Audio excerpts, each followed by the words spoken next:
what's going on, y'all? T-Bob here. And Jake as well. And you're about to watch a little OTB LSU.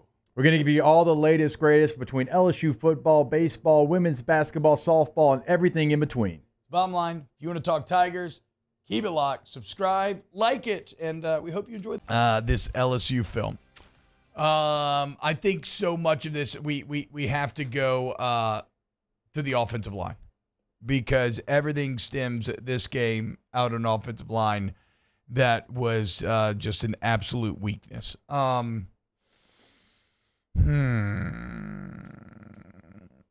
Okay, so I don't enjoy doing this in terms of kind of calling out a player, but we have to. I mean, right? That's what we do. We do critical analysis here, and so I'm not calling out anybody from like a character standpoint or anything like that, but just about how they played the football game.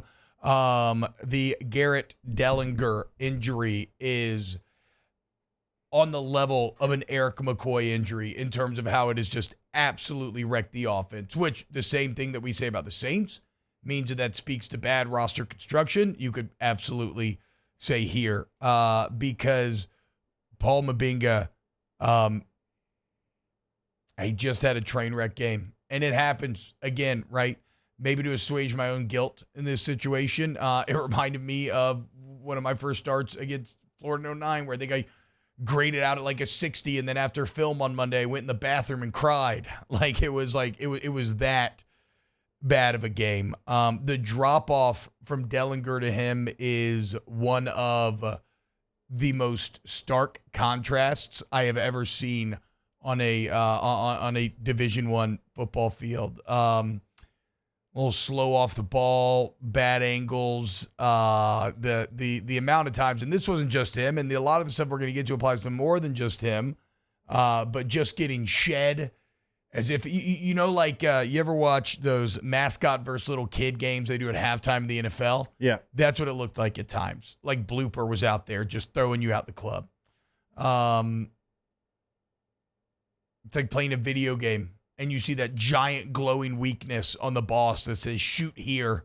So he really struggled. And then as we said all year long, right, previous to this, who maybe was struggling the most, even though the O-line was playing pretty well, it was DJ Chester. Well, why was DJ Chester still being okay? Because you had two very veteran guards on either side of him. So now DJ Chester's struggles have been kind of highlighted and exacerbated. So there's there's a knock-on effect of missing Dellinger. And then you tried to give Tyree Adams some run, and it wasn't any better there. It was just as poor. It was a little bit better, but not worldly better. I mean, I guess. I don't know, dude. I think if Tyree Adams had the same sample size, I'd be saying the same thing. But maybe not. Maybe not. So I feel bad. He will be better for this one day. But unfortunately, this is probably some film that's going to stick with him for the rest of his life. I'm with you. It's one injury, and it just kind of shows you right now where some of the depth is. And this isn't just an LSU problem. I mean, you're seeing this across college football, but certainly it is an issue. You have one guard go down, and Tyree Adams was going to be he would have been the guy that went in, but he was hurt, and so Mainga goes in there, and it's been ever since he inserted himself into the lineup. It's been 2.5 games. Right now, offensively, like when you have interior pressure like they have immediately, it is tough to run what you want to run. Now the run game. Actually, I saw some things that I did like in the run game this week for the first time in a long time, but it just kind of shows you, and we could go across the board. It's like, okay, even so you had a couple of players that, didn't meet the standard of LSU football that week, so they didn't play in the first quarter. And I'm not sure exactly what it was, but that's the word that we got on the radio call. And there was a difference there, too. Like, you didn't have Swinson in for the first quarter, and it's like, oh, man. Yeah, and Swinson played great. That's what I'm saying, he was one of the best parts of this game. Yeah, so it's like you see that kind of drop off, like from where your starters are to where your backup is. And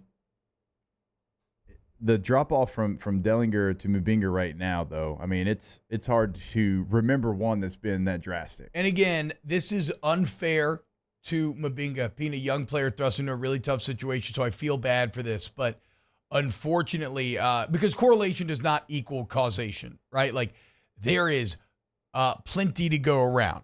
Nuss has been making poor decisions. Like we said, a complete unwillingness to step up in the pocket. Receivers making mistakes, right? You can't take the top off of anybody right now. Few too many drops when you need him. I still got problems with the rest of the O-line in a lot of ways, which we'll get to as well. But unfortunately, it does correlate. The Dellinger injury correlates with what kind of has become a talking point here, which is, and shout out again, my guy Lon Sullivan, LSUodyssey.com, who laid this out. But here are LSU's offensive drives since the second half of A&M. In that A&M game, 3 interceptions, punt, fumble, turnover, and downs. The entire Bama game, field goal, punt, field goal, fumble, clock runs out for halftime, interception, punt, turnover, and downs, touchdown. Florida, turnover and downs, punt, missed field goal, touchdown, field goal, fumble, field goal, turnover on downs. It's been an abject disaster. And I know that, again, I know that Mainga is kind of the one that's maybe physically struggling the worst. And I know that you ran the ball better this game and there's some good there. But I just hate the run blocking. The combo blocks are god awful. Hey, when I say why can they not get to the second level? Yes, why do you have free linebackers coming in every single play? I'm with you. And when I say that, that is not to say that it is great. That's not to say that I'm happy with it. But from what it was the previous weeks, it at least did look like a better version of that. It is certainly not mean that they're where they need to be. You're playing a bad defense. Yeah, they're almost 100th, I think. And it still felt like pulling teeth. And you're still, sometimes the backs are having to make their decisions so early, it's insane. The backs, you want to talk about a group that we can actually highlight that played well. Yeah. There was a lot of yards out there that it was a one-on-one effort. I mean, I don't know how many times, like, the first guy just slid off both Durham and Williams, and they just continued to fight and scratch and claw and get yards. But it wasn't because it was just like a perfectly blocked play. And even when they're not being contacted, I mean, Jake, you can speak this better than me. I feel like they're just being forced into decision-making immediately. Like, there's no guys are in the backfield, and they're having to cut off them the second that they get the ball in their hands.